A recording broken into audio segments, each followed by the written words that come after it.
Amin digitoy nus natin tayo digit sorsorat digitoy napapateg iti may mapan kadagitoy abanbanag tadigitoy may panggep iti parang taraon tayo iti espiritu tayo nagturong iti Dios tadigitoy tin naibagbaga gapu iti nasaya at apanagpamati tayo tay may laeng iti lukot iti pagbasaan nga naisurat iti may pan kenkwana ni Apong Jesucristo ken kadagiti mamadtuidi tadigitoy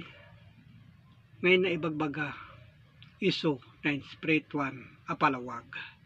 ken iti turong iti gloria tadigiti pamaneknek amabasa tayo a kinunana ti Hebreo 10 iti city kinunak nga rod adtoy umayak iti lukot iti pagbasaan naisurat iti may papan kanya kinunana so ngay may laeng nga saan nagapu kadagiti nainlubungan lang apalpaltuadda nga inda isistoryaen tadigita hinaramid da pay a pagsapulan nga agaramid da kadagiti pagbasaan inda ilako han nga kasta kabsat no diket digitoy tadigiti na pateg idi ken kadagiti napudno ngagpampamati saan da ang nagsingir iti kwarta handa nga nagaramid iti libro uno anyaman abanag iti mabasa digitoy kada Jeremias Isaias Ezekiel ken digiti daddaw mapay nga nakapudno idi awan itinda inlalako abanag isu nga pagikuten tayo dagiti panpanunot tayo amerisen tayo dagiti dadduma abanbanag no da tayo napudno tayo ngagpamati ta kinunana ang mabasa iti umuna at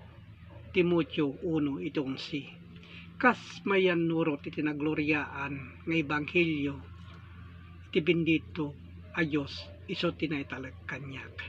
so dayta ti kinunana digiti napudno idi nga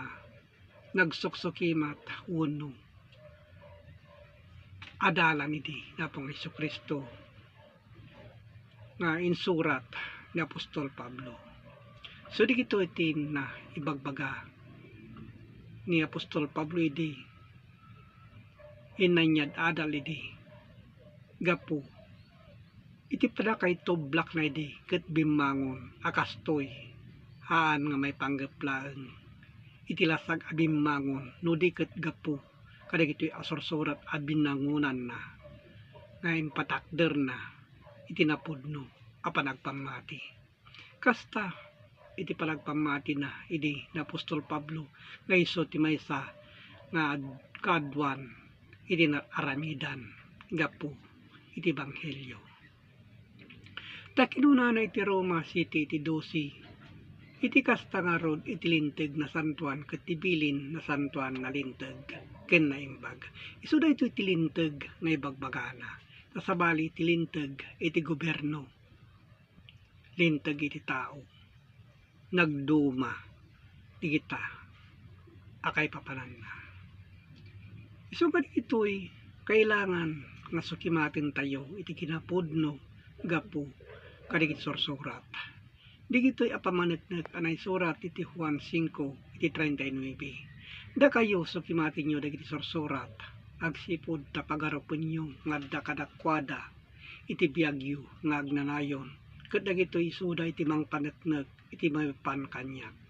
digitoy ada kailanadan kadagiti sursurat ngayon na ibagbaga adda ditoy apamaneknek nga ina ibagbaga so kadagitoy tintayo tuladen iti pannagna anasayaat ta kinunana iti Lucas 24 iti 44 ket kinunana kadakwada dagitoy kadagiti sasao ngayon sao kada kayo Idi ada pailaeng kada kayo amasapul amatongpal kadagiti so amin aban banag anay surat iti mayupan kanyak iti linteg ken Moises ken kadagiti mamadto ken kadagiti salmo kinunana iti napong Jesucristo. So digitoy aban banag tinapateg ngay na ibagbaga. Iso nga nakipapaabot kapo ti Facebook online Bible study ken ingka i-share kadagitoy akay papadan na. Kadagiti napapateg iti may panggep iti espiritu iti tunggal tao. Ket agyamanak no maawatan nyo iti kay babagas digitoy asasa ko. Padak ngay kay lukanwan maawatan nyo met kadagitoy ngay nakipalpalawag. Isu nga digitoy itinapateg atanda. Ket agyamanak ti Diyos Ama manakabalin so amin. Amen.